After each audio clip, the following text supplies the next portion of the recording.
These are hardcore criminals, including people wanted for rape, kidnapping, even murder.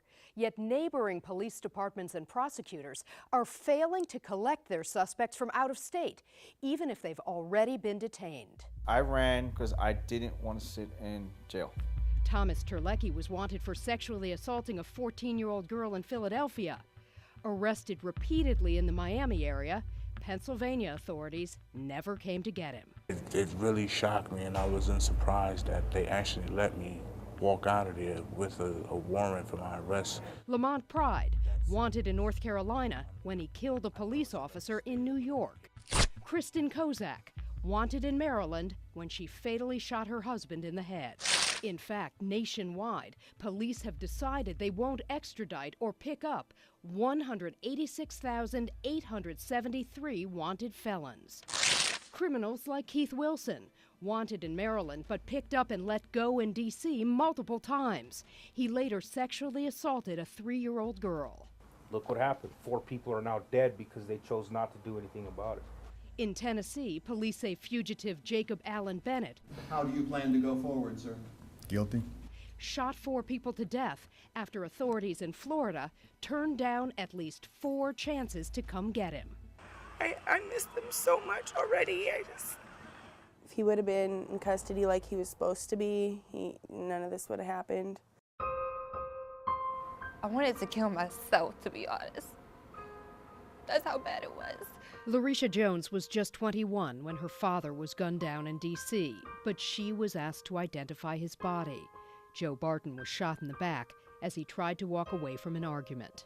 I don't think anybody should have to deal with this type of pain, this type of hurt, this feeling at all. Eric Lamar Sanders was charged with that murder, but he was already wanted in Maryland and D.C. There was a warrant for his arrest in 2001. Wow. Because if they got him from the get-go, my father would still be alive. He would still be here. In Washington, D.C., fugitives are to blame for an astonishing number of violent crimes. Nearly 400 confidential pretrial reports revealed that 1 out of every 6 people charged with murder between 2007 and 2011 was already wanted by police for something else. I lost my baby. I lost my friend. Nettie Thomas says her son Ralph was so sweet she called him Shug, short for sugar. They called me back and said he had been shot. Oma Crawford was charged with Thomas's murder, and at the time of his arrest, he was wanted in Georgia and elsewhere. Handgun in a vehicle in Baltimore, grand larceny, burglary. Had another police department picked him up, Shug's mother might have her son. His little girl might have her father. She said, everything I love dies, you know. Again and again, fugitives routinely escape justice because police are unwilling, unable, or have even determined in advance they will not pursue them in other states, even those that share a border. It is frustrating when you run somebody and they are wanted, and then it's kind of, here's your free pass.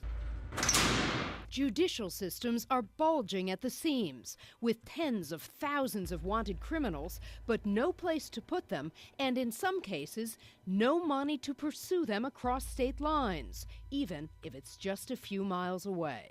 In our jurisdiction alone, we have approximately 8,000 warrants. Our jail's capacity is already maxed out. Over the past decade, police in D.C. were forced to release more than 2,400 fugitives after holding them for extradition, only to find other police agencies were not willing to pick them up. And to charge someone, especially with a serious offense, and then later say we're not going to bring that person back and prosecute them, I am dumbfounded. It is unconscionable. I feel like the system has let me down. Adding to Larisha Jones's pain, the man charged with her father's murder was set free for lack of evidence. This still hurts me. Just every day, I'm like, Dad, I miss you. I just miss you so much. The system has to be fixed, and we need to sit down with prosecutors, with law enforcement, with funders, legislators, and address this problem, because there is no explanation. Police in Los Angeles said they would not pursue 77 homicide suspects across state lines. And the state's attorney representing Naples, Florida, would not go after a man accused of hacking his roommate's neck with a machete during a fight over 2 cans of beer. Andrea McCarran, WUSA 9.